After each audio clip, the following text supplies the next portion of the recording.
You're watching Northern Crimes. The morning air is crisp. The silence of the British Columbia wilderness, almost oppressive. Dense evergreens press in from all sides as a group of hikers move carefully along a remote logging road near the town of Pemberton. The trail, usually desolate, holds an eerie presence today. Then they see it. Charred metal, melted rubber, and scattered debris. A truck burned beyond recognition sits abandoned at the trailhead to the Brian Waddington hut. Among the wreckage, clothing, electronics, and 3 smashed cell phones, but no sign of its owner. The hikers pause, exchanging uneasy glances. There's no logical reason for a vehicle to be here in a place so remote and treacherous. No roads lead further, no signs of recent activity, just the burned-out skeleton of a truck and a scattering of abandoned possessions. Whoever was here is now long gone. But why did they come? And what exactly happened on this mountain road? This is the true story of the disappearance of Marshal Iwaasa, and this is Northern Crimes.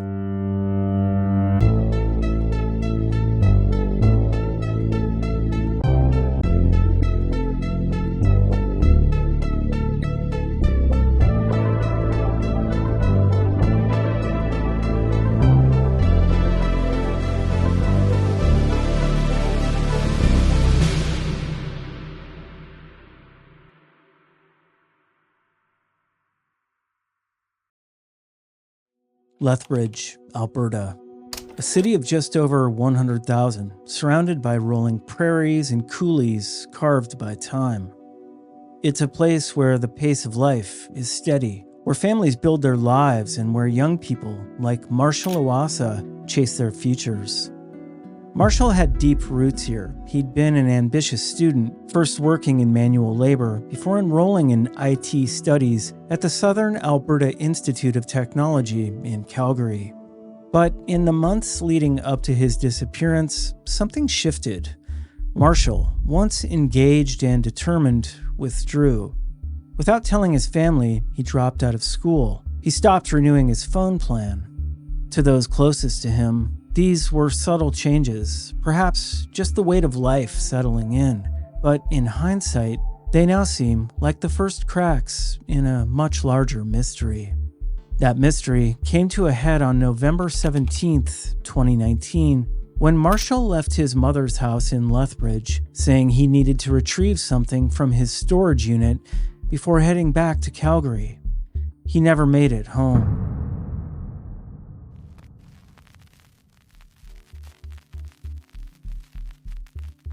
Marshal Iwaasa was more than a missing person. He was a son, a brother, and a friend.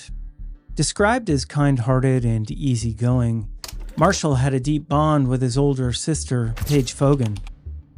Growing up, he was the quiet one, gentle, reserved, always putting others before himself. He spent his teenage years playing football and rugby, later turning to fitness and bodybuilding. Friends say he wasn't someone who craved the spotlight, but he had a loyal inner circle. Family traditions meant everything to him. Every Christmas, he traveled to Hawaii to visit Paige. They'd hike, spend time at the beach, and even paint their own Christmas ornaments, a fun tradition that now holds deeper meaning. Marshal was never one to shy away from hard work, but as 2019 unfolded, something had changed. His once clear ambitions faded. He dropped out of school, stopped renewing his phone plan, and distanced himself from friends. Then, without a word, he vanished.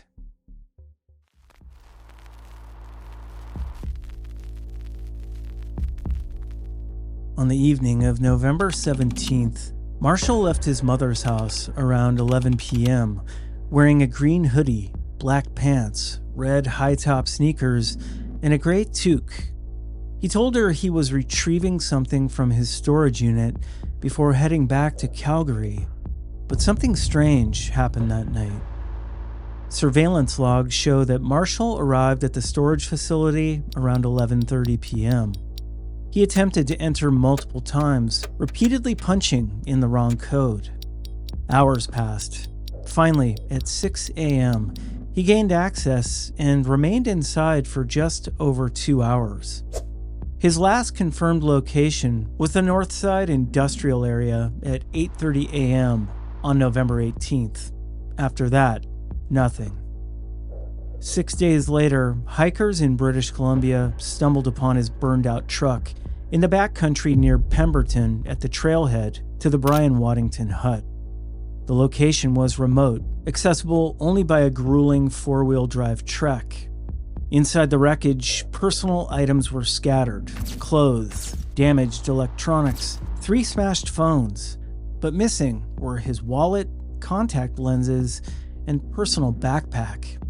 His family was certain Marshal had no connection to this place.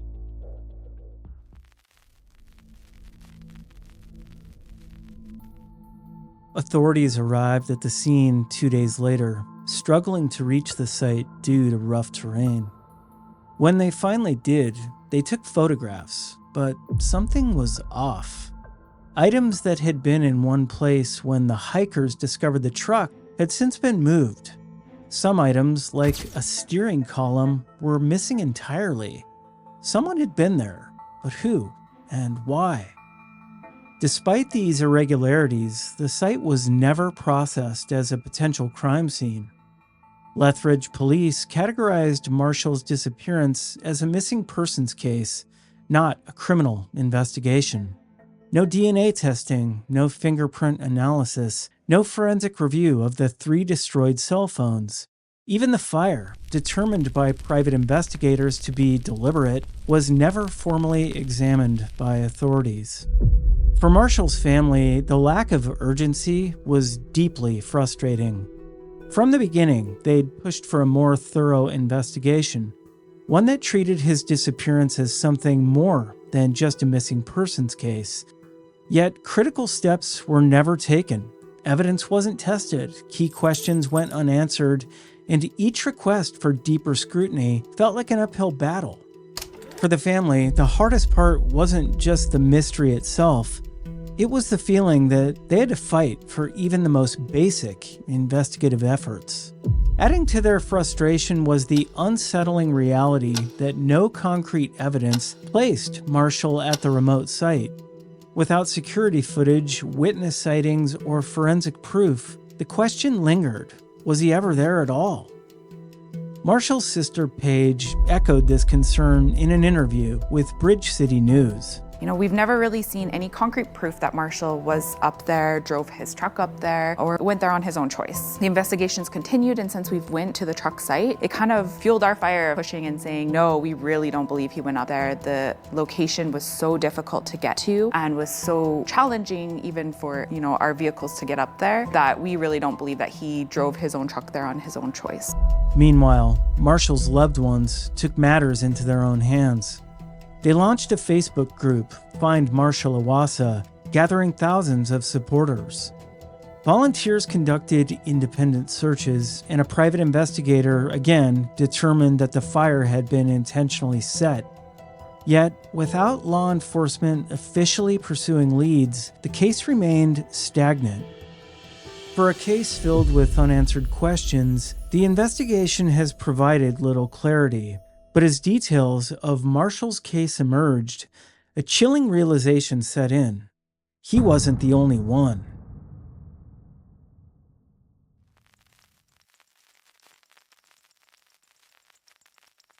Marshal Iwaasa wasn't the only young man to vanish under strange circumstances in British Columbia. In the years surrounding his disappearance, several men, often in their 20s and 30s, went missing without a trace, their cases marked by unsettling similarities. While each disappearance is unique, the eerie connections raise an uncomfortable question. Could there be a common thread? Some were later found dead, while others simply vanished, leaving behind only questions. Remote locations, burned-out vehicles, unsettling gaps in the timeline. The pattern was impossible to ignore.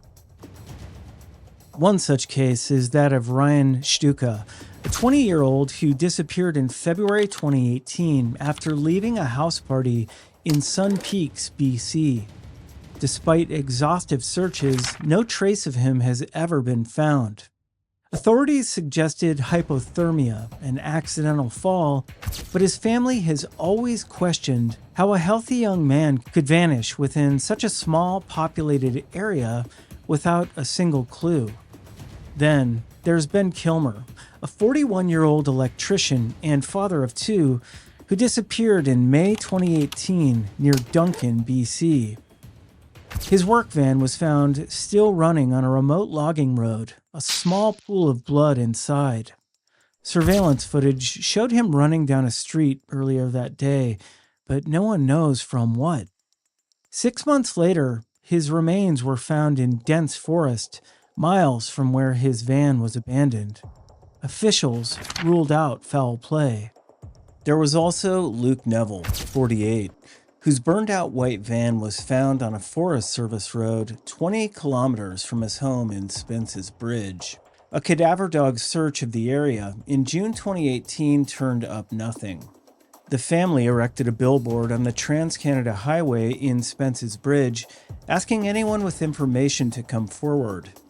Police say they consider the disappearance suspicious. Brother Mark Neville says the family hasn't been informed of any developments in the case, stating, quote, "No leads, no suspect, no news. It's all in the police's hands and up to them."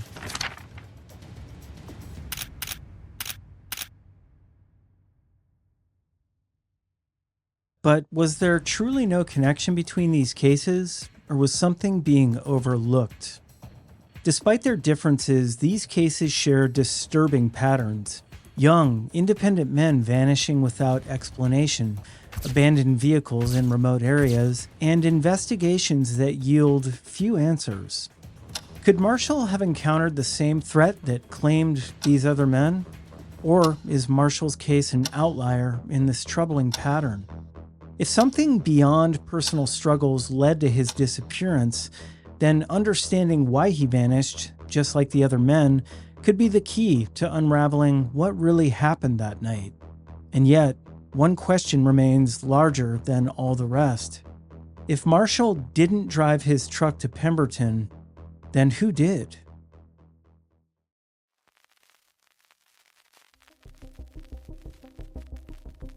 Theories surrounding Marshall's fate are as varied as they are unsettling. Some believe he disappeared voluntarily, struggling with personal stress. It's true that he'd quietly dropped out of school and distanced himself from some aspects of his life, but his family refutes the idea that he would simply walk away. Marshall loved them way too much to leave without a word. His sister, Paige Fogan, has been vocal about her doubts regarding this theory. After visiting the site where Marshall's burned-out truck was found, she expressed her conviction that he was not there alone, if at all. "This case needs to be pushed into criminal. I will not be okay with this until we have answers, and I won't stop until we do." The burned truck, missing items, the complete lack of financial activity. Could Marshall have encountered someone dangerous before he vanished? If so, was his truck left behind as part of the cover-up? And what exactly were they hiding?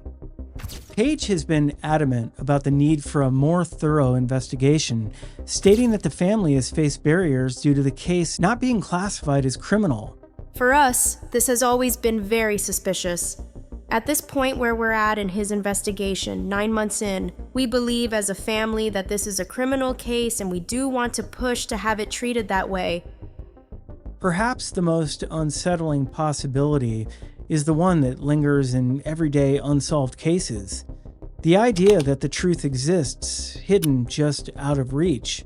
Somewhere, someone may know exactly what happened to Marshal Iwaasa, but until new evidence emerges, theories remain just that, theories.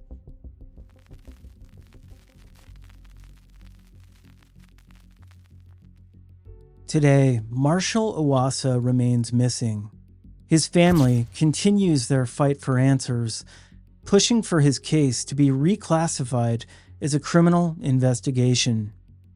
In 2023, another devastating blow hit the family.